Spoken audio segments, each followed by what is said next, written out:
Right, good morning, Zest Life. This is your guy from the Franschhoek office speaking. As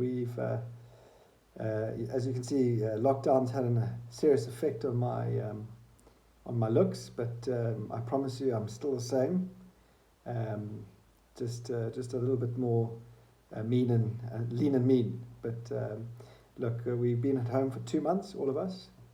That's according to the experts, means that we now have shed our old habits and we've taken up some new ones. And we hope that you're taking up positive habits, remaining in hope that we're going to be back into our normal lives where we left off in the very near future. So yeah, I thought I'd, in my message today from the directors, just bring the business up to speed with the various developments we're seeing happening in the call center, how we've seen this COVID impact us, and how we look forward and what we think we will see happening in the near months. Yeah, I had a meeting the other day with some of the call center staff, and needless to say, the message is that the effects of COVID-19 for our employees on the front line is very real. I know that we've all shifted back. We've shifted to work from home, and that's a big adjustment for everybody. But for the guys on the front line, it's who are feeling the stresses of the economy. It's quite a different scenario. Sales across the call center are down. We've had in a core part of our business, we've got the Asset Life dealership business. As you know, that's on the back of the dealership trade, where we sell credit life to vehicle finance customers. Pre-lockdown, the volumes of new vehicle sales across the country was approximately 35,000 vehicles sold every month or financed every month. And in April, they recorded across the country just 500. So practically our leads in Asset Life have dried up in a very short period of time. Now, we've never been faced with that problem before. And similarly, in the switch and save environment, this concern around lack of income and retrenchment risk has precipitated us putting a halt on all retrenchment sales. This is a very serious issue because that effectively means that we're not allowed to switch and save on Asset Life. So we've had to limit that to the government segment only, which has also been a major adjustment for that team. And then, in the gap area, that traditionally is a very complex sale, and it's a very high or much higher premium structure.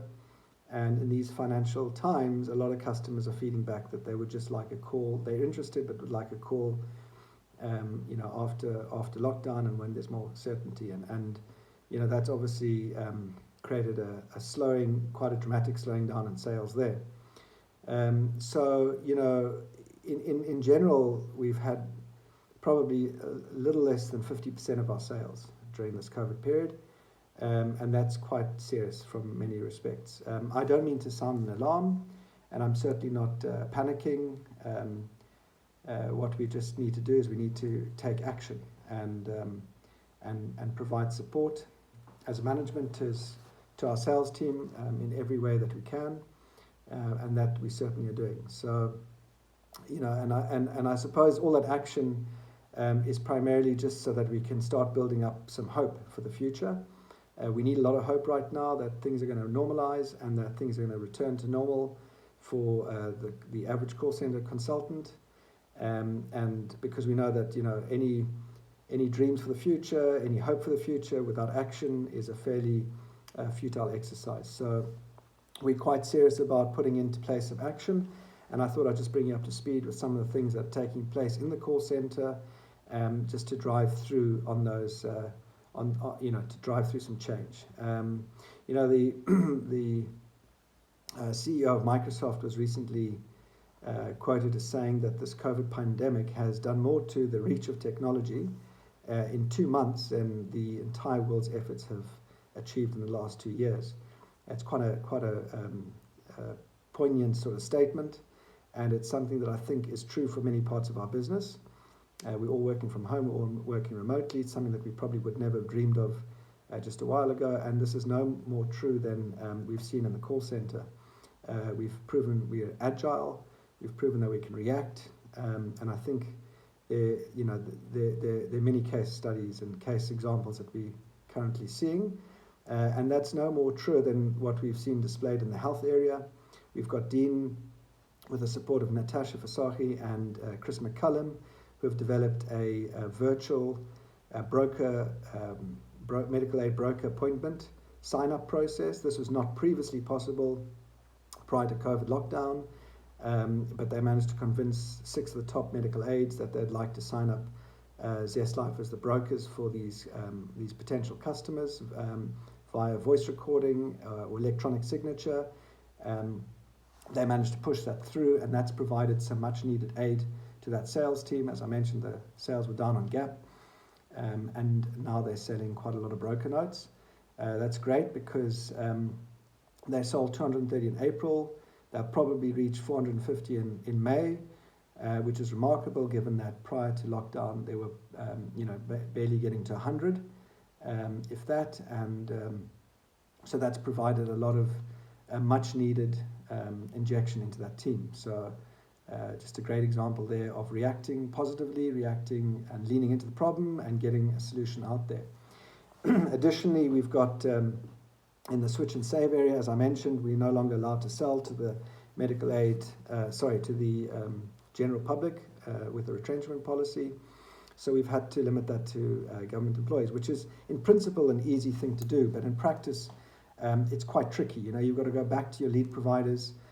You've got to change the entire system to only allow for government employee sales. You've got to put that check in place quite thoroughly upfront in the sales process, and of course in the quality assurance process. And it's been a trick getting those leads out of Standard Bank and out of our DC environment, but we seem to have secured a decent batch of government employees who we can further assist with Asset Life Switch and Save, and hopefully save them money, or those government employees money, going through this recession. So that's been a great response there, and that team is now set on its way. We've had to reduce the team size quite dramatically from 18 consultants down to 6. We've had to do some reshuffling, move guys in various other aspects, and unfortunately we've also had to not extend the probation contract into a full-time employment contract for a number of those probation agents, which has been a very tough call to make, but it's something we had to do for now. So there's another development there from our perspective.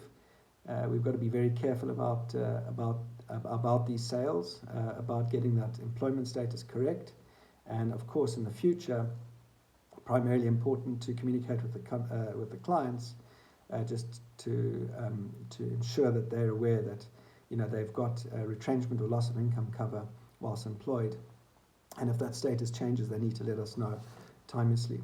So a big shift there. As mentioned, there's been a big drop in our Asset Life leads. We've managed to reshift those teams.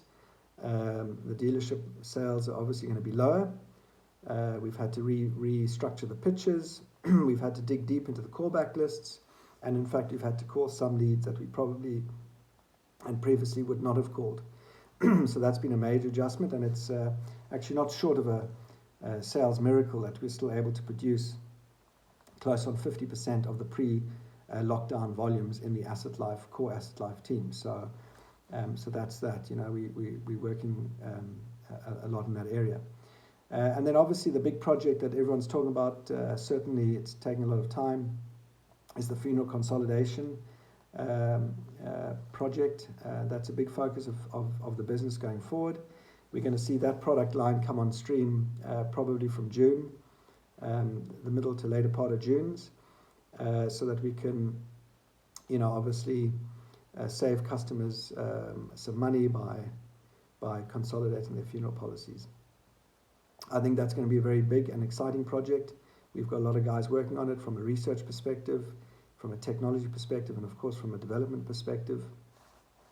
And we're just thankful to all the support staff that have made things possible, for the call center. We're thankful for the salaries that are paid all the time, the incentives that are paid. We're thankful for the actuarial areas, the marketing areas, for all the messaging that's going out and that's assisting us. And of course, for all the administration areas, just getting those claims processed on time and keeping our policyholders satisfied. So a big reach out from the call center to the rest of the business. We're grateful for the work that's been done. And we've just got to deal with the situation and hopefully come through this stronger. So just to summarize, I think I've been listening to a few commentators on the all-important question, and that is effectively who's going to survive post-COVID-19. I think it's an important question to ask, and when one analyzes it, it's a fairly simple, I think, formula. And as Michael Jordan pretty much summarized recently, he said, look, there are three big things that are going to impact the survival of a business in the future. And the first and most important one is that businesses that have marginal income will probably struggle going forward. If you're moving into a financial hardship arena and you have a thin income stream, you're probably not going to survive. Secondly, companies who have a lot of debt on their balance sheet are probably going to struggle because they have to service the debt obligations more than the revenue strategies, and that's going to be a big issue for companies. So you need to have a strong, healthy, asset-backed balance sheet. And then thirdly, I think, and most importantly, companies that are stuck in an old world habit or an old world business model are probably going to battle there. And the obvious example there are the newspapers and the print media publications. So those are the three main areas that people are worried about. Interestingly, Zest Life is none of these. We're not a marginal income business. We've got a strong policyholder base paying us monthly premiums, so we don't have to rely on this month's sales to pay for next month's or the month thereafter's costs. I think that's really important. Secondly, we do not have a lot of debt on our balance sheet. We don't have the creditors looming over us. Although we do have risks on our balance sheet, we don't have a lot of debt. I think that's critically important, so we can be a bit more expansive in our thinking and in our future sales and product development streams. I think that's a big point. And then thirdly, I think also we're not stuck in the old world with an old world business model. We have a flexible workforce. We are all decentralized at the moment. We don't have very many rental obligations with offices all over the country with high costs and infrastructure, and I think that's really important as well. So we're we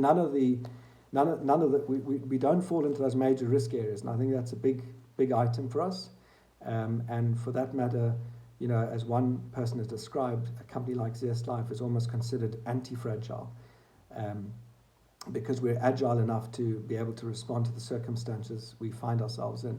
So from my perspective, I'm quietly positive about the future. I think we've learned a few lessons, and that we're going to come out of this stronger, and that we're going to come out of this more able to deal with our customers, with ourselves. We're going to have a more interesting working environment, and I think things should start looking better. And maybe this is the sort of the darkest hour before a very bright dawn. So I'm positive, and I hope that this week finds you well, and that you guys all stay home and stay safe. The virus or this pandemic is spreading quite rapidly now in the Western Cape.